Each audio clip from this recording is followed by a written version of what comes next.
உங்கள் favourite TV ஷோக்களை இனி miss பண்ண தேவையில்லை. ZEE5 இல் முற்றிலும் இலவசமாக காணுங்கள். இங்கேயும் எப்பொழுதும். 3வது கால பூஜையை ஆரம்பிக்கணும். அதே நேரத்துல சூலவத திருவிழாவையும் ஆரம்பிக்கணும். 3வது கால பூஜையை ஆரம்பிங்க.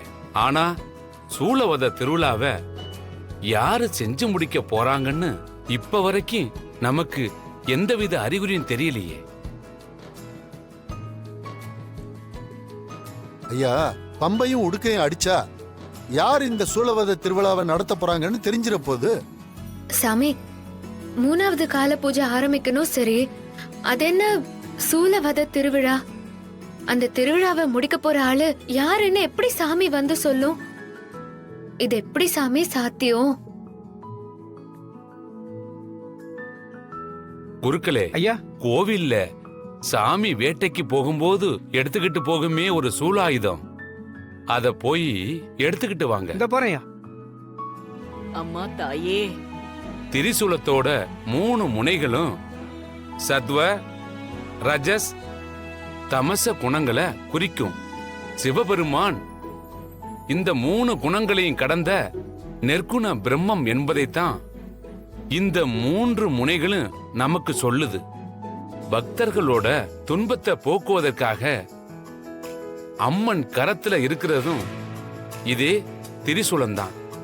ஆணவம், கண்மம், மாயை இப்படி 3 தீய செயல்களையும் ஒழிக்கிறதுக்காக ஈசன் கையிலையும் அம்மனோட கையிலையும் இருக்கிற அற்புத குழந்தைதான் இந்த சூலம்.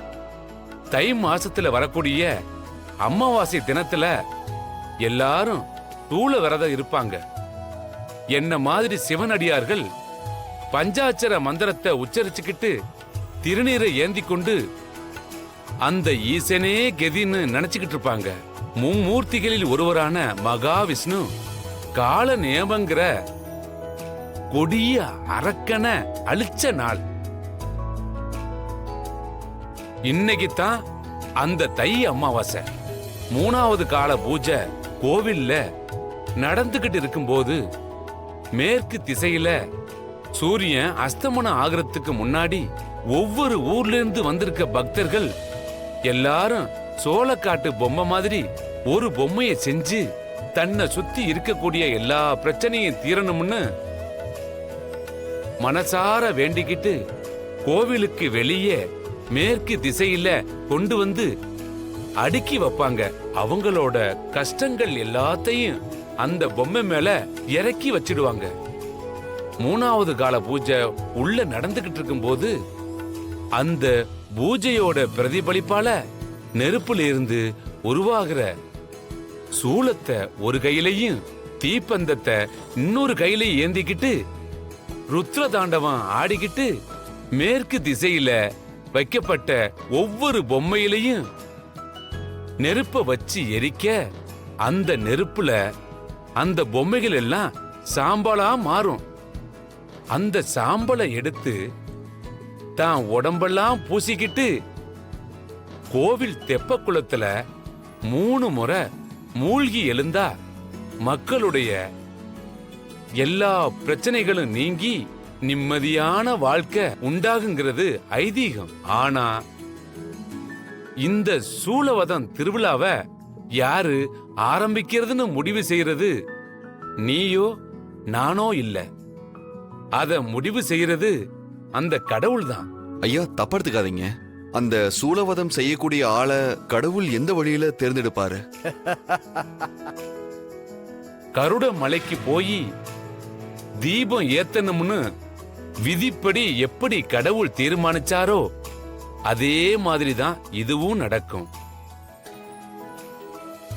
அது எப்படின்னு நான் இப்ப உங்களுக்கு சொல்ல போறேன். நான் சொல்றத கவனமா கேட்டுக்கங்க. நடக்க போற இந்த 3வது கால பூஜையில நாம ராணிய கொல்றதுக்கு முயற்சிக்க வேண்டாம். அந்த பூஜைய நடக்க விடாம தடுத்தாலே போதும். அதுக்கு அந்த கோவில்ல ஏதாவது ஒரு அபசகுனமான விஷயம் நடக்கணும். அப்படி ஏதாவது அபசகுனம் நடந்துச்சுன்னா பூஜை தானா தடப்படும். ஒரு கோவில்ல 6 கால பூஜைய நடத்த ஆரம்பிச்சா அத முழுசா நடத்தி முடிக்கணும். பாதியில தடை வந்துச்சுன்னா அதுக்கு முன்னாடி நடந்த பூஜையோட பலன் எதுவுமே கிடைக்காம போயிடும். 3வது கால பூஜை மட்டும் நின்னுடுச்சுன்னா நல்ல சக்தியோட வீரியம் கம்மி ஆயிடும். கோவில்ல தெப்ப குளத்துல பேசிட்டு இருக்கிற பொம்மி ஆவி இருக்கிற மீன் தன்னோட சக்தியை இழந்துடும். அதனால அதால பேசவும் முடியாது. அந்த கோவில்ல அபசகுனத்தை ஏற்படுத்த நான் என்ன செய்யணும் சொல்லு, நான் செய்யறேன். இன்னும் கொஞ்ச நேரத்துல அங்க சூலவதம் திருவிழா நடக்க போகுது. அந்த திருவிழாவுல நல்ல சக்தி கெட்ட சக்திய சூலத்தால வதம் செஞ்சு நெருப்பு வச்சு எரிக்கும். அப்படி எரிக்கும் போது அதுல எரியறது வெறும் பொம்மையா மட்டும் இருக்க கூடாது. அந்த ராணி சித்தார்த்தோட மொத்த குடும்பமும் அதுல எரிஞ்சு சாம்பல் ஆகணும். Super idea. ஒரே கல்லுல ஒரு குடும்பத்தையே போட்டு தள்ள போறியா? என்னக்கா இது குடும்பத்தோட கொளுத்துறேன்னு சொல்லுது, நீங்க என்னடானா சூப்பர்னு சொல்றீங்க. அப்போ என்னோட பொண்டாட்டி ஐயோ, பேய்க்கு ஏதியா பொண்டாட்டி இருந்தா மட்டும் என்னத்தை கிழிக்க போற? கொஞ்ச நேரம் வாய் முட்டு பேசாம இரு. நீ மேல சொல்லு. அந்த நெருப்பு அவங்க மேல படும் போது அவங்க துடி துடிச்சு சாகணும்.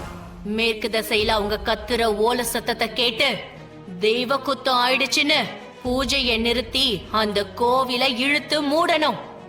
அதுக்கு உன்னோட கட்டுப்பாட்டுக்குள்ள இருக்கிற அந்த மொத்த பேரையும் புரவி மந்திரத்தை பயன்படுத்தி அந்த கோவில் மேற்கு திசைக்கு உள்ள வச்சிருக்கிற பொம்மைக்கு உள்ள இவங்களோட உடம்பு ஐக்கியமாகிடும். மத்தவங்கள பொறுத்த வரைக்கும் அங்க இருக்கிறது எல்லாமே பொம்மையா மட்டும்தான் இருக்கும். ஆனா நமக்கு மட்டும்தான் தெரியும் அது சித்தார்த்தோட குடும்பம்னு. மொத்த குடும்பமும் எரிஞ்சு சாம்பல் ஆகிறத பார்த்து கோவில் தெப்ப குளத்துல இருக்கிற பொம்மி ஆவி இருக்கிற மீன் கதறி துடிக்கணும். சித்தார்த்த குடும்பத்தை போட்டு தள்ளினா பூஜை தடைப்படும், சரி. பொம்மையோட ஆவி துடிக்கும், அதுவும் சரி. ஆனா நம்ம மெயின் மோட்டிவே பொம்மையோட ஆவி அழிக்கிறது தானே. அதுவும் நடக்கும். பொம்மி ஆவி இருக்கிற அந்த மீன் தன்னோட சக்தி செயல் இழக்கும் போது அந்த பொம்மி ஆவியையும் துடிக்க துடிக்க அந்த குளத்துல இருந்து எடுத்து இந்த நெருப்புல போட்டு அந்த ஆவிய ஒரே அடியா பஸ்பமாக்கணும். அப்பா தொலையிட்டோம். அந்த கோவில சுத்தி இருக்கிற எந்த ஒரு ஊர் மக்கள் எல்லாரும் ஒன்னா சேர்ந்து சித்தார்த் ராணிக்கு முதல் மரியாதை செஞ்சாங்களோ அவங்களே அடிச்சு துரத்துவாங்க. இப்ப எதுக்கு ஊர் மக்கள் சித்தார்த்த ராணியை அடிச்சு துரத்தணும்? மொத்த குடும்பமும் எரிஞ்சு அங்க சாம்பல் ஆனதுக்கு அப்புறம் நான் சொல்றத மட்டும் நீங்க செஞ்சா போதும். அதுக்கப்புறம் அந்த சித்தார்த் ராணி அந்த ஊர் மக்களே கவனிச்சுக்குவாங்க. சரி, அதுக்கு நாங்க என்ன பண்ணணும் சொல்லு. ஒவ்வொரு வருஷமும் கருட மாலைய கருடன் தான் தீபம் ஏத்துவான். ஆனா இந்த வருஷம் விதி மீறி அந்த ராணி போய் தீபத்தை ஏத்துனதுனாலதான் தெய்வ குத்தம் ஆயிடுச்சுன்னு ஊர் மக்கள் எல்லாரையும் நம்ப வைங்க. ஜீ5 ஆப்பை டவுன்லோட் செய்து அனைத்து எபிசோடுகளையும் இலவசமாக பாருங்க.